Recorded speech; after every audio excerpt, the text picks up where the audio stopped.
What do you do when your own son laughs in your face and says your apartment is now his wife's house, while she stands at your door with suitcases and zero respect? 10 minutes later, the same two people were begging me not to make one simple phone call that could change where they sleep, what they own, and how the whole family sees them. They thought I was just an old trainer living in their place. They had no idea who really owned the house they were trying to steal. Before we continue, we ask you to hit the hype button, subscribe, and like the video to help the channel grow. Tell us which city you are from in the comments. We would like to get to know our audience better. I woke up at 5:30 a.m., same as always. The city was still dark outside my bedroom window, and the air smelled like rain that hadn't fallen yet. I sat on the edge of my bed for a moment, feeling the stiffness in my knees, then stood and stretched. 54 years old. Some days I felt 30, other days I felt 70. Today was somewhere in between. I pulled on my running clothes and laced up my shoes in the small hallway. The apartment was quiet. My apartment. 2 bedrooms, a decent kitchen, a living room with enough space for a couch and a TV. I'd lived here for 12 years, paid every bill on time, kept it clean. It wasn't fancy, but it was mine. The building itself was solid, built in the 90s, brick exterior, good bones. The hallways always smelled faintly of cleaning solution and someone's cooking from the floor above. Most of the residents had been here for years. We nodded to each other in the elevator, exchanged pleasantries about the weather, kept to ourselves otherwise. It was the kind of place where people respected boundaries. I stepped outside into the cool morning and started running through the empty streets. My legs found their rhythm after the first few blocks. I'd been a lifeguard once back when my body was younger and faster. Now I trained other people at the gym, helping them find strength they didn't know they had. Some days, I missed the pool, the weight of water, the way it held you up even when you were tired. But I liked the gym too. People there listened to me. They respected my advice. The park was nearly empty. A few other early risers jogged past, nodding without speaking. I ran my usual loop, 3 miles, and felt my mind clear. This was my time. No one asking for favors, no one calling me old, just me and the pavement and the sound of my own breathing. The streetlights were still on, casting long shadows across the path. A dog barked somewhere in the distance. The world felt big and small at the same time. When I got back home, I showered and made coffee. Simple breakfast, eggs, toast, a banana. I sat at my small kitchen table and ate slowly, looking at the walls. There were a few photos on the fridge. One of me and Drake when he was 10, holding a trophy from some school race. Another of me in my lifeguard uniform, younger, smiling. I didn't look at them too long. Sometimes the past was easier to carry when you didn't examine it too closely.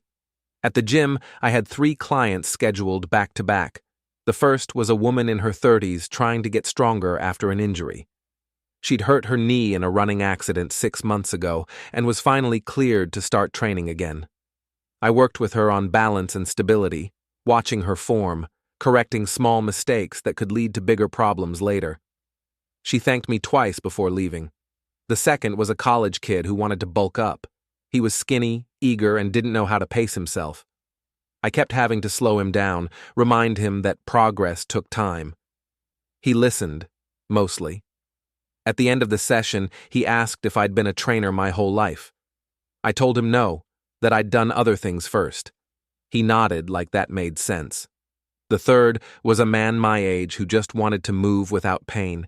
He had arthritis in his shoulders and back problems from years of office work. We focused on stretching and light resistance. He didn't talk much, but I could see relief in his face when we finished. "Same time next week?" he asked. I told him yes. Tara, another trainer, caught me in the staff corner during a break. She was wiping down equipment, her ponytail swinging as she moved. Tara was good at her job, focused, professional, never late. She'd been at the gym longer than me and knew everyone's routines by heart. "You've got a bruise on your arm," she said, pointing. I glanced down.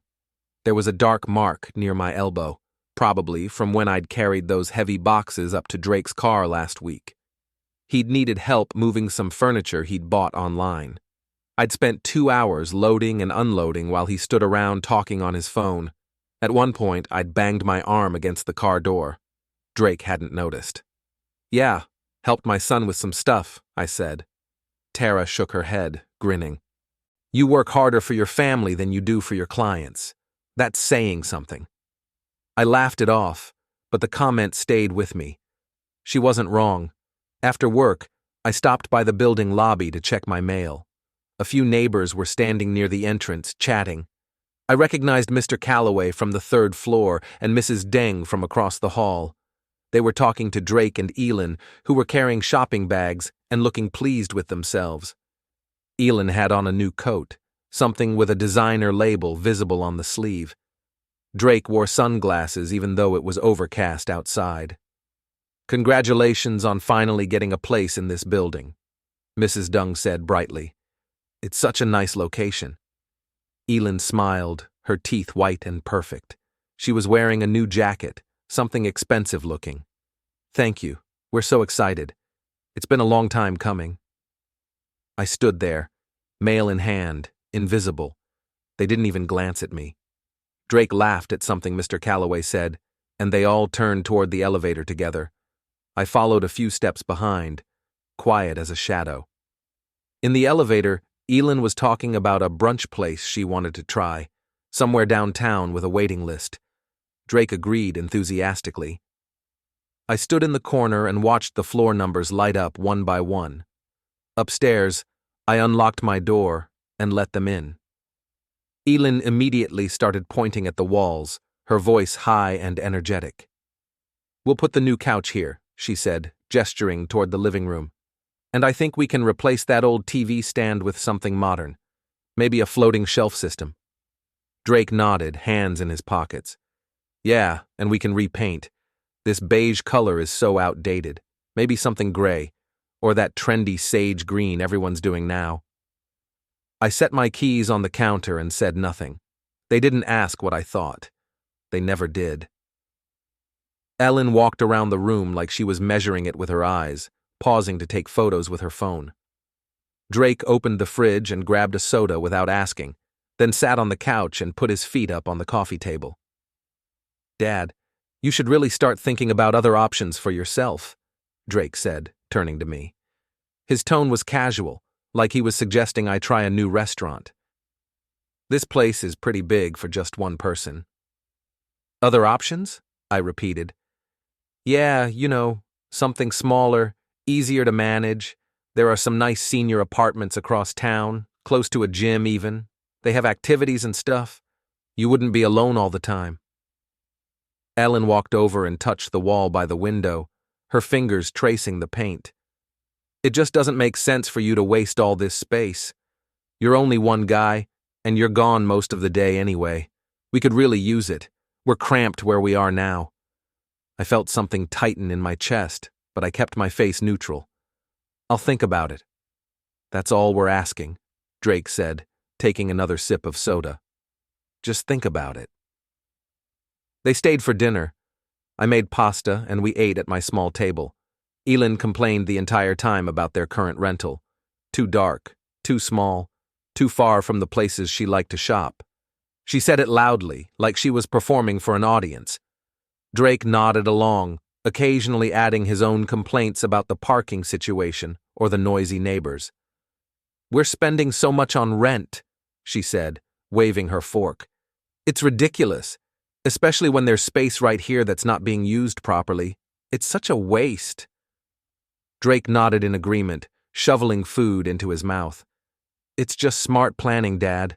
You understand? We're not trying to be mean or anything. We're just thinking ahead. For all of us."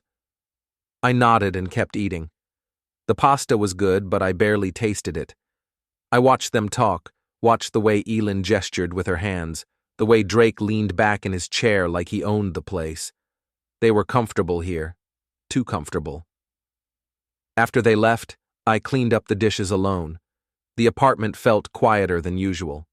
I wiped down the table, washed the plates, and put everything away. Then I walked into my bedroom and opened the closet. On the top shelf, pushed back behind some old sweaters, was a small lockbox. I reached up and touched it, feeling the cool metal under my fingers. I didn't open it. Not yet. Just knowing it was there was enough. My phone buzzed on the nightstand. I picked it up and saw a message from Drake. It was a photo of moving boxes stacked in a corner with a text underneath. 2 weeks until we make your place a real family home. I stared at the screen for a long time. 2 weeks. They'd already set a timeline, already made their plans, already decided that my home was theirs. I set the phone down and turned off the light. Sleep didn't come easy. The next morning, I ran longer than usual. The park was wet from overnight rain, and the air smelled like dirt and leaves. My feet pounded the path, and my mind drifted back. I couldn't help it. The past had a way of creeping up when you least wanted it. I remembered being young, 25, maybe 26. I'd been a lifeguard at the public pool downtown, watching over swimmers, teaching kids how to float. I loved that job. There was something pure about it. You saved people. You kept them safe. You mattered. The pool was outdoor, surrounded by chain-link fence and concrete. On hot summer days, it was packed with families and teenagers showing off on the diving board. On quiet mornings, it was just me and a few serious swimmers doing laps. I met Lena at that pool. She was a regular, always swimming laps in the early morning before work. She had dark hair and a quick smile. We started talking, and one thing led to another. We got married fast, maybe too fast. Drake came along a year later. For a while, everything felt right. We lived in a small apartment near the pool, barely enough room for the three of us, but we made it work. I'd come home smelling like chlorine, and she'd laugh and tell me I was turning into a fish. Then it didn't. Lena left when Drake was 6. She said she couldn't do it anymore. Couldn't do us. She moved to another state and sent birthday cards twice a year for a while, then stopped. I never blamed Drake for it, but I think he blamed me. He never said it out loud, but I could see it in the way he looked at me sometimes, like I'd failed him by not keeping his mother around, like I wasn't enough. After she left, it was just me and him. I worked double shifts at the pool, picked up side jobs fixing things for neighbors, anything to keep us afloat. I made sure he had what he needed: school supplies, decent clothes, sports equipment when he wanted to try soccer, then basketball, then track. I drove him to every practice, every game. I sat in the stands and cheered even when he didn't look for me, even when he acted embarrassed that I was there. When he turned 18, he wanted his own apartment. I helped him, covered the deposit, bought furniture, co-signed a loan when he got into trouble with a car he couldn't afford. He'd bought some flashy sports car from a dealership that didn't ask too many questions, then couldn't keep up with the payments. I stepped in, signed the papers, made sure he didn't get his credit ruined before his life even started. I never made him feel bad about it. He was my son. That's what you do. But he never paid me back. Not in money, not in gratitude. He just moved on to the next thing, the next problem, always assuming I'd be there to catch him. I blinked and realized I'd run almost 5 miles without noticing. My legs ached.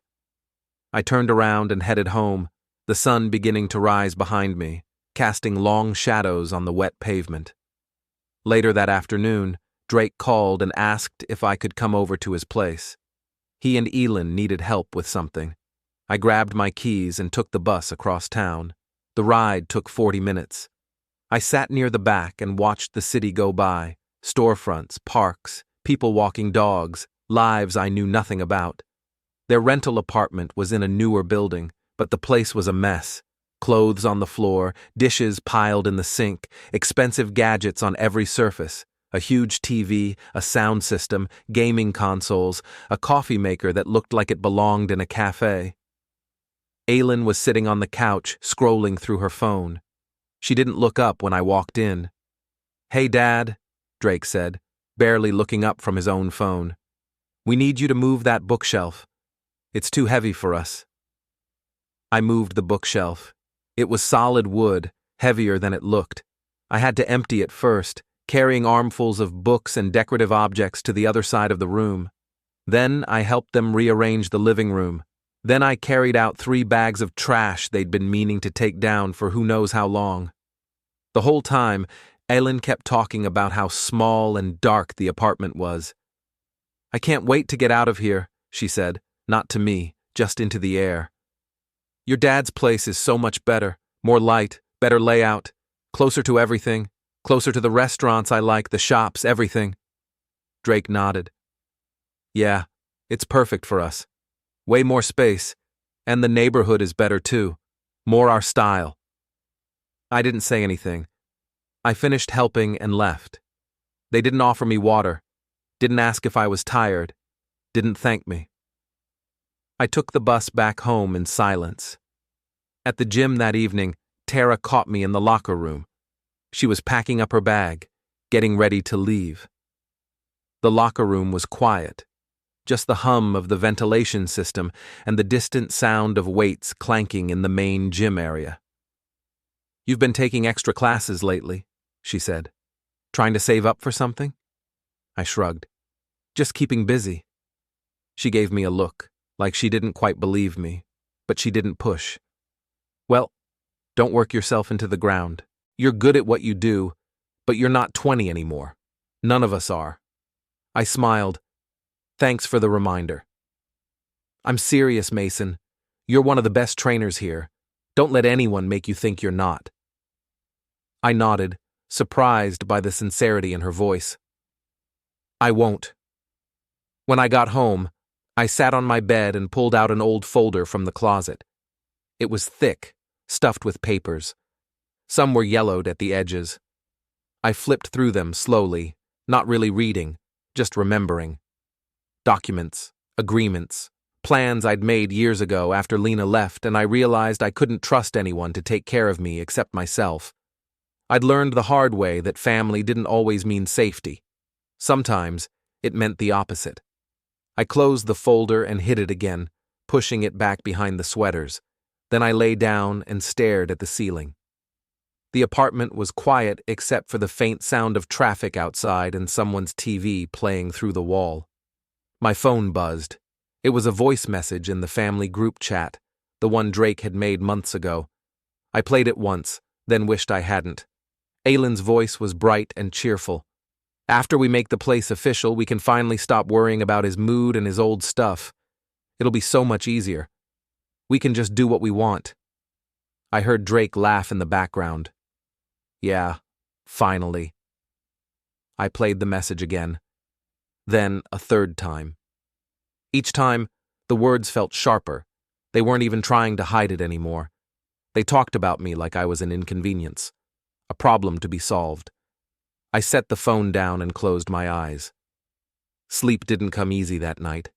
I kept thinking about the lockbox in my closet, about the folder, about choices I'd made years ago that were about to matter more than they ever had before.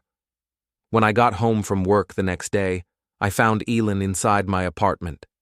She had a tape measure in one hand and her phone in the other, recording a video as she walked through the living room. She was talking in that bright, artificial voice people use for social media. "And this wall right here," she was saying to the camera, "we'll probably knock it down to open up the space, make it more modern, create that open concept feel everyone loves." Drake was leaning against the kitchen counter, grinning. He had a notebook in his hand, writing things down. "Future home tour," he said when he saw me. "For Elin's followers." I set my gym bag down slowly. "You're measuring my walls?" Elin lowered her phone and smiled at me like I'd just said something funny. "Not your walls, Mason. Our walls. Well, soon anyway." I looked at Drake. He didn't say anything to correct her. He just went back to writing in his notebook. Elin continued walking around, narrating for her video. She talked about paint colors and furniture placement and where she'd put plants. She talked about replacing the curtains and maybe installing new light fixtures. She talked like the place was already hers. I stood there and watched. Part of me wanted to say something, to tell her to stop, but another part of me was curious. How far would they go? How much did they really believe they could just take what was mine? That night, they stayed for dinner again. I didn't cook this time.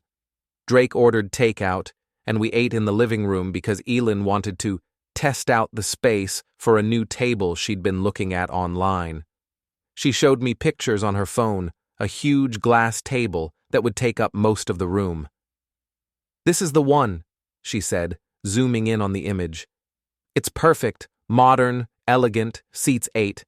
We can finally have people over for dinner parties." Halfway through the meal, Drake cleared his throat and leaned forward. "So, Dad, we've been talking to some people at the bank." "About what?" I asked. "About the apartment. They said it would be easier if everything is in one name. You know, for taxes and legal stuff. Less complicated." Elin nodded enthusiastically. "It's really just about protecting you, making sure things are smooth when the time comes. You don't want to leave a mess for us to deal with later, right?" "The time for what?" I said. Drake shifted in his seat. "You know, eventually, in the future. It's just smart to have everything organized now so there's no confusion later. The bank guy said it's what most people do. They said if you sign some papers," Elin added, "it makes the whole process simpler, for everyone. We already talked to them about it. They can have everything ready by next week." I chewed my food slowly and didn't answer. They exchanged a glance, then changed the subject, but I could see the calculation in their eyes. They were already several steps ahead, already making plans, already acting like my agreement was just a formality. The next morning, I went down to the lobby to check my mail. Mrs. Dung was there again, sorting through a stack of envelopes. She looked up when she saw me and smiled, but there was something awkward in her expression, something apologetic. "Morning, Mason," she said. "Morning." She hesitated, then spoke again, quieter this time. "I ran into your daughter-in-law yesterday. She mentioned you'd be transitioning out soon, said she and your son were buying out the apartment from the old tenant." I stared at her. "The old tenant?" Mrs. Dung's face went pink. "That's what she said. I just assumed... I didn't realize..." She trailed off, clearly uncomfortable. "I'm sorry. I shouldn't have brought it up." "What else did she say?" Mrs. Dung shifted her weight. "Just that they were excited about the upgrade, that it was a good opportunity for them to finally get into a better neighborhood. She made it sound like it was all arranged already." I forced a smile and told her not to worry about it. Then I went back upstairs and sat on my couch for a long time, staring at nothing. The old tenant. That's what Elin had called me. Not the owner, not even Mason. Just the old tenant. Someone temporary. Someone disposable. Later that afternoon, Drake called and asked me to meet him at a cafe near the gym. I walked over and found him at a corner table, sipping an iced coffee and scrolling through his phone. The cafe was busy, people working on laptops, groups of friends talking loudly, the espresso machine hissing in the background. "Hey, Dad," he said, not looking up. "Grab a seat." I sat. He ordered another coffee for himself, didn't ask if I wanted anything. When the server came over, I ordered water. Drake didn't seem to notice. "So," he said, finally putting his phone down, "I wanted to talk to you about your situation." "My situation?" "Yeah. Living alone, working all the time, getting older. It's not sustainable, Dad. You can't train people forever.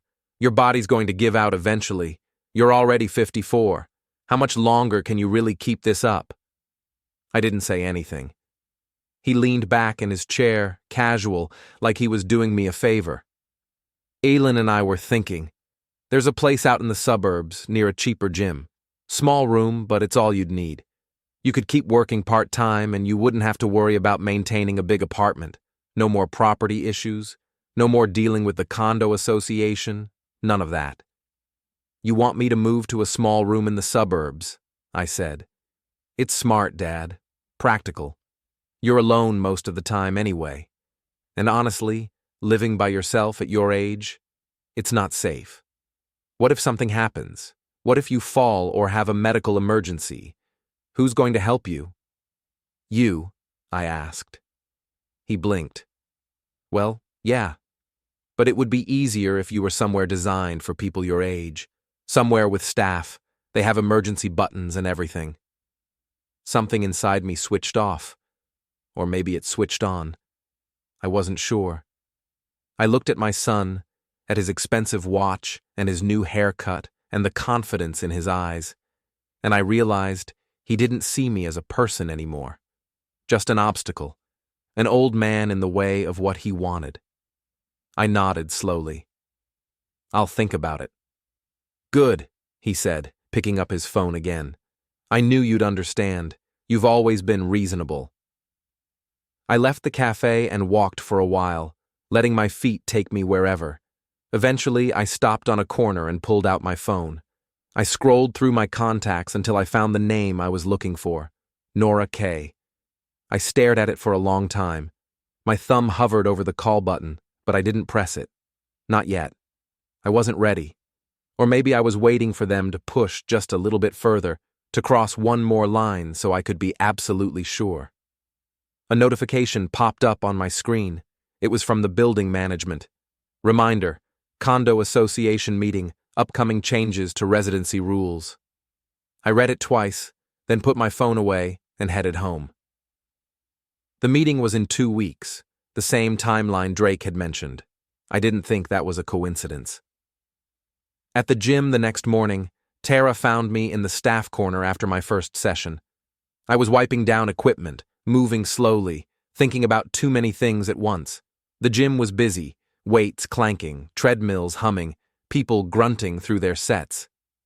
You look different, she said, leaning against the wall. More focused. What's going on? I shrugged. Just training for a longer game. She raised an eyebrow but didn't push. Well, whatever it is, keep it up. You seem, I don't know, calmer. Like you've made a decision about something. She was right. I did feel calmer. Not defeated, not angry, just clear. I knew what I had to do. I just had to wait for the right moment. After work, I went to the bank. I told the teller I wanted to check on my accounts, just routine maintenance. She pulled up my information and confirmed that everything was in order. The small savings account, the holding structure I'd set up years ago with Nora, all still intact, all still in my name. Is there anything else I can help you with? The teller asked. No, I said. Just wanted to make sure everything was where it should be. She smiled. It is. You're all set, Mr. Varon. Everything looks good. I thanked her and left. On the way out, I passed a bulletin board covered in flyers for financial planning services and retirement seminars. One of them had a photo of an older couple smiling on a beach. The headline read, "Secure your future today." I stopped and looked at it for a moment, then kept walking. I went to the cafe and sat alone in a corner booth. This time, I didn't meet Drake. I ordered coffee and pulled out my phone. I scrolled to Nora's name again. This time, I pressed call. She picked up on the second ring. Mason, it's been a while. Yeah, I said. I need to talk to you about something. Go ahead. I explained the situation. Drake and Elin, the apartment, the pressure to transition out, the way they talked about my home like it was already theirs, the measuring tape and the videos and the conversations with the bank. I spoke quietly, keeping my voice steady, watching people come and go through the cafe windows. When I finished, there was a pause. Then Nora spoke, her voice sharp and professional. Do you remember what we set up after your divorce? She asked. Some of it, I said, but not all the details. Everything we did back then is still valid. The holding company, the occupancy clause, the rules about who can and can't pressure you out. It's all still in place. I made sure it was airtight. And if they try to push me, then you have options, legal ones, and they won't see them coming. Trust me, Mason. We built this structure specifically to prevent exactly what they're trying to do. I felt something loosen in my chest. Okay. Let them make their moves, Nora continued. Don't show your hand yet. Let them think they're winning. When the time is right, we'll make it clear who actually controls that apartment. And we'll do it in a way they can't argue with. We talked for a few more minutes, going over details I'd forgotten. She reminded me about the clauses, the paperwork, the protections we'd put in place. By the time we hung up, I felt like I was standing on solid ground again. I sat in the cafe for a while longer, drinking my coffee, watching people come and go. An older man sat at the table next to me, eating a sandwich alone. A young couple argued quietly near the window. A woman with a laptop typed furiously, her face inches from the screen. Everyone had their own struggles, their own battles. I wasn't special, but at least I had a plan. When I got home, I went straight to my bedroom and pulled out the old folder from the closet. I spread the papers out on the bed and went through them one by one. Title documents, association rules, life occupancy agreements, emergency plans. Everything was labeled, organized, ready. I'd done this work years ago, when I was raw from the divorce and determined never to be vulnerable again. Now it was finally going to pay off. I put them back carefully, making sure they were in the right order, then hid the folder again. I felt prepared, calm, ready. A few days later, I got an official letter in the mail from the building. It was from Victor Hargrove, the condo association chair. The letter reminded all residents of the upcoming meeting and mentioned that changes to residency rules would be discussed. Victor had signed it at the bottom in neat handwriting. There was also a note about making sure all occupancy documentation was up to date. I read the letter 3 times. Then I folded it and put it in the folder with the other documents. This was it. This was the stage where everything would happen. At the gym, I overheard some of the younger trainers talking in the locker room. They were laughing about an older member who'd recently moved out of his son's house after being encouraged to leave. The guy had apparently been living in the basement, helping with rent and babysitting, until one day his son told him it was time to find his own place. Just like that. No warning, no gratitude. Old people don't know how to stand up for themselves anymore, one of the trainers said, shaking his head. They just let family walk all over them. Another trainer laughed. Yeah, it's like they forget they have rights. They just roll over and accept whatever happens. I didn't join the conversation. I just packed up my things and left. But their words stayed with me. They thought older people were weak, easy targets. They had no idea that some of us had learned to protect ourselves a long time ago. That night, my phone buzzed. It was a text from Drake. The message was short, but it hit like a hammer. The condo association meeting is the perfect day to announce we're moving in and to finally make everything official. Can't wait! Attached was a selfie of him and Elin standing in front of my building, pointing at the entrance like they'd just won something. Elin was making a peace sign. Drake had his arm around her, grinning wide. I stared at the photo for a long time. They looked so happy, so confident, so sure that everything was going their way. I set my phone down and smiled. The day before the meeting, I woke up feeling steady. I went through my usual routine, run, shower, breakfast, but everything felt sharper, more deliberate, like I was preparing for something important. The air outside was crisp and cold, the kind of morning that wakes you up completely. I left for work early and spent the morning training clients. Each session felt more focused than usual. I corrected form, pushed people harder, encouraged them when they wanted to quit. One client, a woman who'd been struggling with her confidence, finally completed a set she'd been working toward for weeks. She almost cried. I told her she was stronger than she thought. She believed me. Tara noticed I was quieter than usual, but she didn't ask questions. At lunch, I sat alone in the staff corner and thought about what was coming. Tomorrow. The meeting. The moment everything would change. I felt ready, more ready than I'd been in years. That evening, Drake and Elin showed up at my door. I wasn't expecting them, but I wasn't surprised either. Elin was carrying 2 large suitcases. Drake had a duffel bag slung over his shoulder and a backpack. They stood in the hallway, smiling like they'd just arrived for a vacation. "Hey, Dad," Drake said. "We figured we'd get a head start on moving in. You know, make it easier for everyone. Start bringing our stuff over now so we're not rushing later." I stood in the doorway, blocking the entrance. My hand rested on the doorframe. I could feel the wood grain under my fingers. "Did you ask the owner of the house for permission?" Elin blinked. Then she laughed, a high, bright sound that echoed in the hallway. "The owner? Mason, don't be silly." Drake laughed too, louder, like I'd just told the funniest joke he'd ever heard. "Dad, she doesn't need to ask for permission in her own house." I smiled. Not a big smile, just a small, calm one. "Her own house?" "Yeah," Elin said, stepping forward like she expected me to move.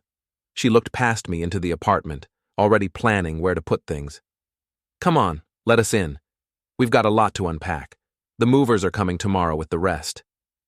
I stepped aside. They walked past me, dragging their bags into the living room. Elin immediately started pointing at corners and talking about where she'd put her things. Drake dropped his duffel on the couch and stretched like he'd just finished a long day. He kicked off his shoes and left them in the middle of the floor. "So, Dad," he said, turning to me, "you should probably start packing your stuff. We were thinking you could take the small bedroom for now, just until you find a place. That way, we're not rushing you out the door. We're being generous, really." "How generous?" I said.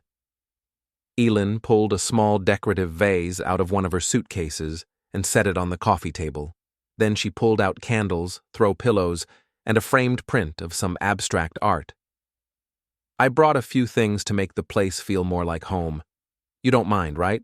I mean, it needs updating anyway." "Not at all." They spent the next hour rearranging furniture and talking about their plans. Elin wanted to change the locks. She'd already ordered new ones online. Drake wanted to repaint. He'd picked out colors and had samples on his phone. They discussed which neighbors to invite over for a housewarming party. They talked like I wasn't even there, like I was a ghost in my own home. At one point, Elin turned to me and said, "You know, Mason, there are some really nice retirement communities nearby. They have activities, group meals, all that stuff. You might actually enjoy it. Meet people your own age."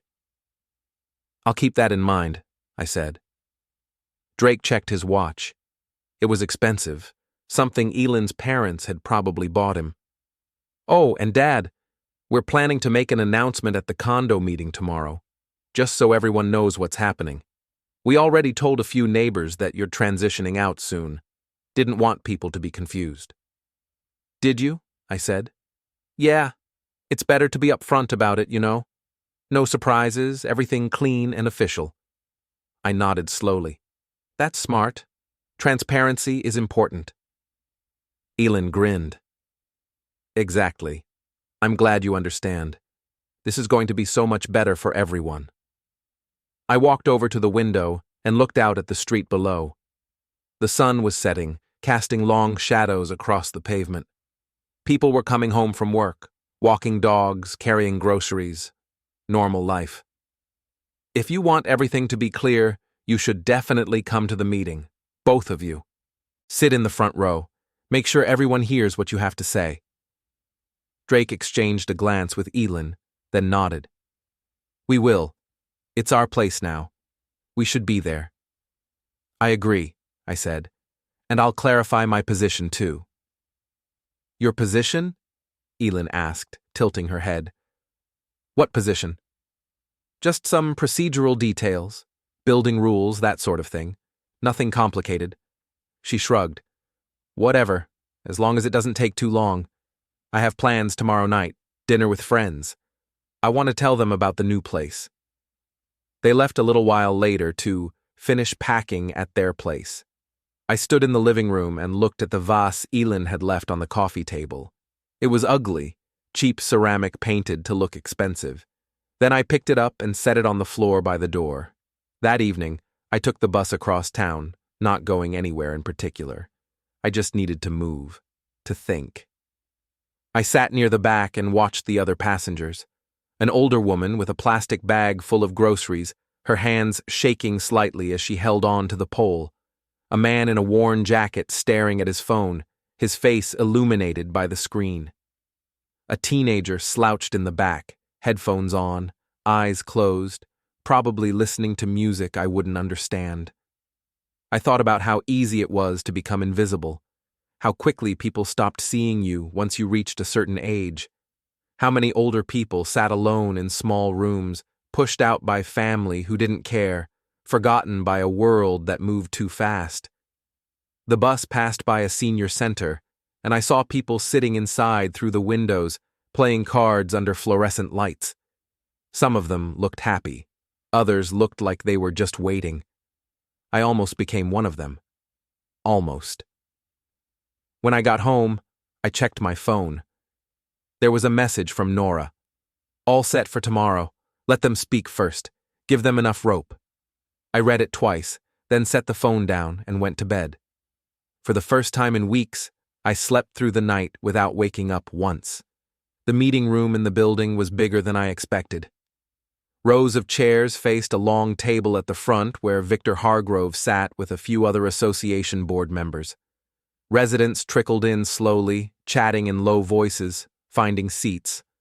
The room smelled like stale coffee and old carpet. I arrived early and took a seat near the back.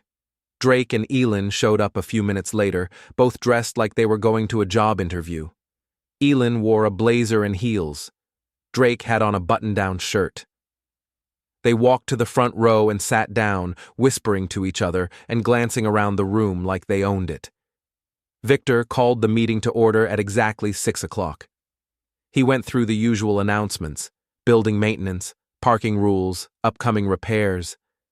The residents listened politely. Then Victor cleared his throat and said, "We have one more item on the agenda tonight. It concerns residency changes in Unit 4B. Everyone turned to look at me. I stayed still, hands folded in my lap. Victor glanced at his notes. I've been informed that there may be a transition taking place. I want to make sure we follow proper procedures and that everyone involved has a chance to speak." Elin stood up before anyone else could. She smoothed her blazer and smiled at the room. "Thank you, Victor. I appreciate the opportunity to explain our situation." She launched into a prepared speech. She talked about taking responsibility for the apartment. She mentioned how difficult it must be for Mason at his age to manage such a large space on his own. She used words like support and family obligation and making sure he's comfortable. She made it sound like they were doing me a favor. "We're not trying to rush anyone," Elin continued. "We just want to make sure everything is clear and official. This way, there's no confusion down the road." A few neighbors nodded along. Others shifted uncomfortably. She sat down, looking pleased with herself. Drake reached over and squeezed her hand. Victor looked at me. "Mason, as the current legal occupant, you have the floor." I stood slowly and walked to the front of the room. Drake and Elin both looked confident, almost bored, like they were waiting for me to stumble through a few weak protests before giving up. "Thank you, Victor," I said. My voice was calm, steady. "I appreciate the chance to clarify a few things." I reached into my jacket pocket and pulled out a folder. I handed it to Victor. "I'd like you to read a few sections from my title and association agreements." Victor opened the folder and scanned the first page. His eyebrows went up slightly. He flipped to the second page, then the third. Then he looked at me, and I could see understanding in his eyes. "Go ahead," I said. Victor cleared his throat and began reading aloud. "The apartment in question, Unit 4B, is held by a private holding company called Varon Holdings, LLC. This company is fully owned and operated by Mason Varon. Mr. Varon has a registered life occupancy right, which means he has the legal right to live in the apartment for as long as he chooses." Elin's smile faltered. Drake leaned forward in his seat. Victor continued. Additionally, the agreement includes a clause stating that any attempt by other parties to pressure Mr. Varon out of the residence gives him the right to deny them co-residency and to restrict their access to the property. The room was silent. There is no registered transfer of ownership to Drake Varon or Elin Varon, Victor said, looking directly at them. No deed, no title, no legal claim of any kind. Elin stood up, her face red. That's not. We were told. Drake, you said this was already arranged. Drake was staring at me, his mouth open. Dad, what is this? Before I could answer, someone else stood up. Nora Klein. She'd been sitting in the back. She walked to the front and stood beside me. I'm Nora Klein, Mr. Varon's attorney, she said. I helped him set up this structure 12 years ago after his divorce, to ensure he would never be in a vulnerable position again. She pulled out another set of papers and placed them on the table. These are copies of the official registry, confirming everything Mr. Hargrove just read. Additionally, while Mr. Varon allowed his son and daughter-in-law to use his name and credit for certain purposes in the past, none of those arrangements gave them any rights to this property. Elin started to say something, but Nora held up a hand. If the harassment continues, Nora said, the building has grounds to restrict visitor access to Mr. Varon's unit. Victor examined the papers, then passed them to the other board members. They read in silence, nodding slowly. This all appears to be in order, Victor said finally. He looked at Drake and Elin. I'm sorry, but there's no residency change to approve here. The apartment belongs to Mason Varon, and he has the sole authority to decide who lives there. Elin's face went from red to white. She turned to Drake. You said it was basically ours. You said he was just living there temporarily. Drake just stared at the papers on the table, his hands shaking. Elin grabbed her purse and stood up, her heels clicking sharply. This is insane. Come on, Drake. We're leaving. They walked out together. The door closed behind them with a heavy thud. I left the meeting room and walked to my floor. Drake and Elin were standing in the hallway outside my door. Their suitcases were still there. Elin's eyes were red. You can't do this to us. We told everyone we were moving. I didn't do anything, I said. I just told the truth. Drake stepped forward. Dad, please. We can fix this. Then maybe you shouldn't have lied, I said. I pulled out my keys and unlocked my door. I stepped inside, then turned back to look at them one more time. Your suitcases, I said. Take them with you. I closed the door and locked it.